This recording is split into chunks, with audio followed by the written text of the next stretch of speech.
por falta de cumprimento da cota, né, de ações diversas que fazem com que haja uma protelação dessa inclusão. E a gente tem claro que onde as pessoas com deficiência conseguem entrar, onde elas conseguem conviver, onde elas podem, né, exercer tudo aquilo que podem, né, dentro das suas limitações, e, enfim, onde elas conseguem, a partir desse momento da convivência, essas barreiras vão se rompendo, né, as pessoas começam a entender que nós somos pessoas, que a partir daí nós vamos conviver como todas as outras. Enfim, vai ter gente mais feliz, vai ter gente mais triste, vai ter gente mais brava, vai ter gente mais engraçada, como qualquer equipe, né? Que sempre tem, né? Aquelas pessoas que se despontam, enfim.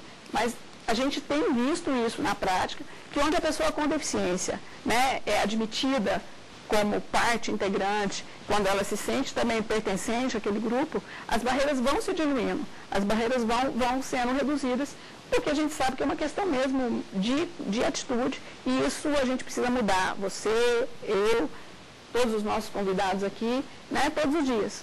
E é a partir dessa prática, né, de ver a pessoa e não a deficiência, é que a gente vai conseguir fazer essa inclusão mais efetiva, mais real. Eu queria só complementar que, assim, o que a gente observa é que as empresas, e aí falando da iniciativa privada só, eu entendo que o grande motivador para ela empregar pessoas com deficiência é, sim, a lei de cotas. Existe, e penso que o doutor Dino deve confirmar isso. Na nossa atuação, que a gente pode perceber claramente é isso, né? Eles, com a atuação firme do Ministério Público do Trabalho, do Ministério do Trabalho, com a existência da lei aí que obriga, e sob pena de pesadas multas, né? Eles buscam, sim, cumprir aquele percentual mínimo de colaboradores com deficiência. E como a Ana Paula já tinha mencionado no início, havia um tempo atrás um discurso muito cristalizado de que eu não preencho porque não tem pessoas capacitadas ou adequadas. Isso vem diminuindo ao longo do tempo, ainda existe, mas vem diminuindo. Mas a nossa experiência mostra que é clara a preferência por determinados tipos de deficiência. Como a lei não é específica neste ponto, ela diz que as vagas têm que ser preenchidas por pessoas com deficiência habilitadas ou reabilitadas. As empresas, invariavelmente, elas buscam aquelas que têm o menor nível, se eu pudesse assim exprimir, de deficiência. É onde eu tenho que, vai me custar menos, né? Uma adaptação menor, um apoio menor, um equipamento mais acessível, mais fácil para a empresa, né? Então, dentro deste quadro, é que eu volto àquilo que eu já disse, quer dizer, aí, dentro das categorias das deficiências, você vai encontrar um campo mais propício, mais aberto para outras deficiências e mais difícil para deficiência intelectual e múltipla. Agora, um outro aspecto que a Ana Paula abordou e que eu acho importante destacar é que quando você vence essa barreira e a pessoa com deficiência, qualquer deficiência, ela consegue entrar no mercado de trabalho, isso muda o ambiente de trabalho. E é isso que as empresas e as pessoas, de modo geral, precisam compreender, né? Porque ela muda a convivência com pessoas com deficiência, ela muda a gente como ser humano, né? Quando você passa a respeitar essas pessoas, você consegue, convivendo com elas, você vê a capacidade, a competência, a desenvoltura. A pessoa com deficiência intelectual, que eu tive, tenho o prazer de trabalhar, já trabalhei com 2 pessoas diretamente ligadas a mim com deficiência intelectual. Essas pessoas são extremamente responsáveis, né? Eu tenho uma equipe que eu coordeno, quer dizer, se eu tenho uma pessoa com deficiência intelectual, que menos chega atrasada, que menos problema tem, que menos quer faltar, né? Então, eles levam aquele trabalho, aquilo com tanta seriedade, aquilo é tão importante para eles, para a vida deles, que eles nos ensinam muito também, né? Então, é uma troca muito produtiva. Bom, então, Sandra, eu vou entrar no intervalo. Eu gostaria de voltar no segundo bloco, conversando justamente com o doutor Dino sobre a questão das cotas, a lei das cotas. Que espaço que ela ainda deixa para se criar esses atalhos, se ela precisa ser bem revista, se ela foi bem elaborada. Daqui a pouco, no segundo bloco do programa Fórum.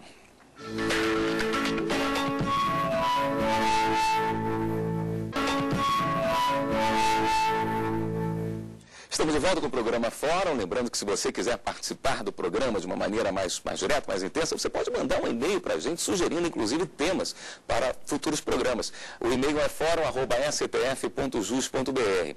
Nesse segundo bloco, gostaria de voltar falando da lei número 8.213, a lei das cotas. Gostaria que o senhor explicasse um pouquinho para a gente, de uma maneira rápida, do que se trata essa lei e, na sua visão, quais são os pontos que ela ainda deixa um pouquinho a desejar.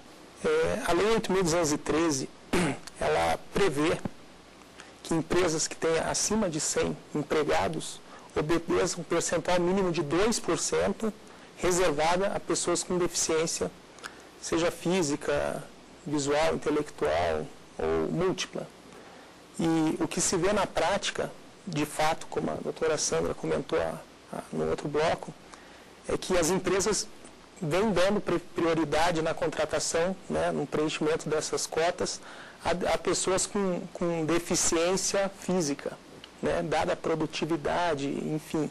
O empresário, inegavelmente, ele vem dando prioridade e cumprindo a lei, porque os órgãos fiscalizadores do Ministério do Trabalho, a Delegacia Regional do Trabalho, vem acompanhando o processo de contratação, vem aplicando pesadas multas aos empregadores que não cumprem efetivamente essa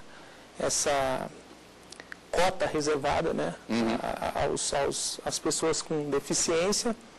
E eu acredito que nós temos que evoluir nesse ponto de inserir no mercado das empresas privadas as pessoas com deficiência intelectual. Teria como se mensurar eu só queria fazer uma comparação, é o seguinte, mesmo dentro do grupo das pessoas que estão empregadas, das pessoas com deficiência física ou das pessoas com deficiência visual, sempre se procura a pessoa com menor comprometimento, porque aí não entra, então quando vai se contratar uma pessoa com deficiência física, se usa cadeira de rodas, já está fora, porque às vezes a empresa tem escada, né, não tem nenhum outro meio de acesso, às vezes não tem banheiro, o banheiro é minúsculo, né, a porta sempre é de 60, usualmente.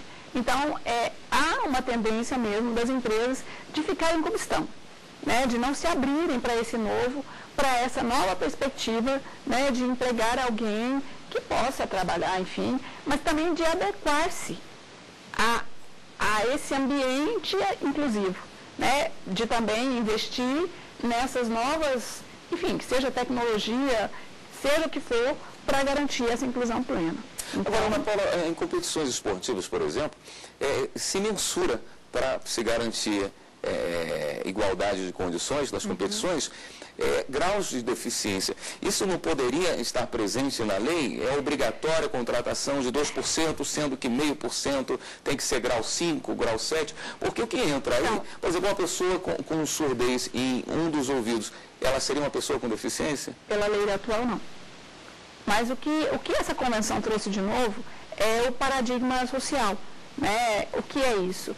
É fazer com que a pessoa não seja só o limite individual que conte, é o limite individual, mais as barreiras que a pessoa enfrenta e o que essas barreiras impedem de exercício de equiparação de oportunidades, de exercício de direitos humanos, de exercício de direitos no dia a dia.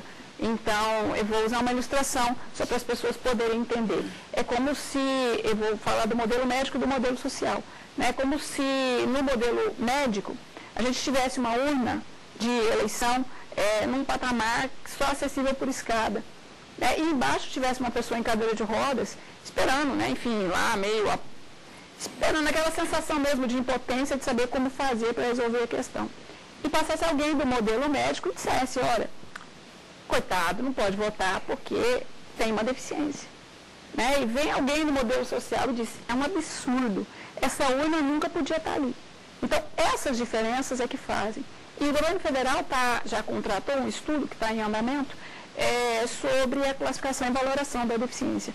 Exatamente para a gente poder saber, junto com o ambiente que a pessoa está inserida, né, como é que nós vamos fazer essa classificação. Seja para concurso público, seja para todas as outras ações afirmativas, né, que existem dentro do ordenamento jurídico brasileiro. Agora, essa resistência das empresas também não estaria ligada ao baixo nível de qualificação das pessoas com deficiência de uma forma geral? Olha, de uma forma geral, a gente não pode culpabilizar a vítima, né? Nós não podemos também dizer que a pessoa com deficiência vai ser completamente culpada, você não tem escolaridade porque não tem transporte, porque não, a cidade não, a casa em que ele mora não é acessível, porque a porta do banheiro não entra, em muitos momentos ele acha que o problema é a presença da porta estreita, não é a presença dele, não a presença da porta estreita. Então, assim, tudo isso a gente tem que considerar nesse pacote. Né? Então, assim, mas para a escolarização, na educação? Então, para a escolarização, tem uma política já instituída, intersetorial do governo federal, que se chama BPC na escola. A política de educação inclusiva, de um modo geral, ela já está transversal e está sendo construída. Vamos lembrar que também a gente não muda todo um cenário da noite para o dia. Tá? A gente tem pressa, sim. A pressa da exclusão é muito, muito forte em cima da gente que trabalha no governo federal. Né? Mas esse programa interministerial já mostrou que com ações intersetoriais, né, desse BPC da escola, estão em conjunto. Ministério da Saúde, Ministério do Desenvolvimento Social e Combate à Fome, Ministério da Educação e Secretaria de Direitos Humanos da Presidência da República. Para quê? Para fazer as redes funcionarem e a gente garantir o acesso e a permanência com o aprendizado na escola. Então, a gente saiu de um panorama de 2007, né, de excluídos 70% desse público participante do BPC na escola, e hoje, com os dados de 2010, a gente tem uma virada de mesa. Quer dizer, a gente já avançou e nós temos 52% das crianças e dos adolescentes já incluídos, né, na escola, nesse processo de aprendizagem. Agora, uma das barreiras, grandes barreiras diagnosticadas, é que a família, um monte de gente, um monte de família não acredita que as crianças e os adolescentes com deficiência vão aprender. Então, a gente não pode botar a sua culpa no sistema educacional, a gente não pode colocar a sua culpa, né, da falta de escolaridade no não. Né? É uma perspectiva, na minha opinião, esse BPC na escola, esse programa, é uma perspectiva de sair do não e substituí-lo pelo sim. E a gente está vendo que o resultado está vindo. Paulatinamente, nós não estamos felizes, porque enquanto tiver uma única criança e um único adolescente fora da escola, nós não vamos ter atingido a meta de universalização desse direito humano inalienável das crianças e dos adolescentes. Perfeito. Diga, Sandra. Não, assim, que na verdade essa questão é sempre muito levantada também pelas empresas, né? Tem sempre esse discurso da escolarização, e ele é real, mas ele não é real só para a questão da pessoa com deficiência.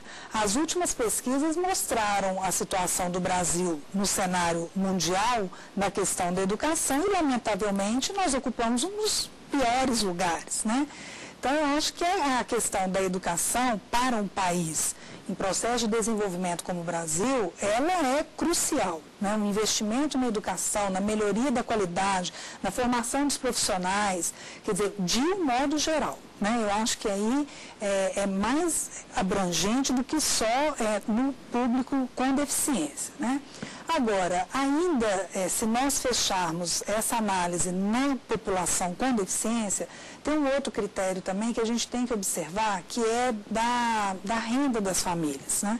Existe eu não saberia dizer aqui para você em números percentuais, mas existe visivelmente, né, pelo menos no público que as APAES atendem, o percentual de famílias muito pobres, né, que têm membros das suas famílias com deficiência, é uma realidade.